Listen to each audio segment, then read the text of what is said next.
డ్యూటీలో ప్రమాదం తప్పింది. మన ఇంటెలిజెన్స్ తో పాటు మన జవాన్లు అప్రమత్తంగా ఉండడంతో ఈ ప్రమాదం తప్పింది. ఇక పహల్గాం ఢిల్లీ పేలుల తరహాలోనే భారత్ కి మరొక కుట్ర పాకిస్తాన్ చేసినట్టుగా కూడా బయటపడుతోంది. పాకిస్తాన్ కి సంబంధించిన ఒక మహిళ బార్డర్ దాటి భారత్లోకి ప్రవేశించింది. ఎల్ఓసి దగ్గర ఈ మహిళ అనుమానాస్పదంగా తిరుగుతూ ఉండడంతో అక్కడ పోలీసులు ఈమెను అదుపులోకి తీసుకున్నారు. ఆర్మీ అధికారులు ఈమెను అదుపులోకి తీసుకున్నారు.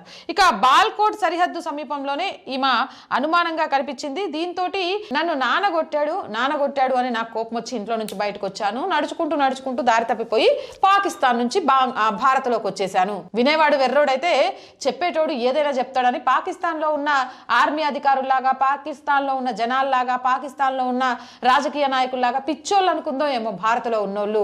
అనుమానం వచ్చి ఈమెను ఎంక్వైరీ చేసిన నేపథ్యంలో ఈమె జైషే మహమ్మద్ ఏదైతే మహిళా విభాగాన్ని స్థాపించిందో జమాత్ ఉల్ మెమినాత్ పేరుతోటి ఆ ఉగ్రవాద సంస్థలో శిక్షణ పొందినట్టుగా కూడా సమాచారం అయితే అందుతుంది. అసలు ఈమె ఎందుకు వచ్చింది, కారణాలు ఏంటి, ఇవన్నీ కూడా తెలుసుకునే క్రమంలో అయితే అక్కడ అధికారులు ఉన్నారు.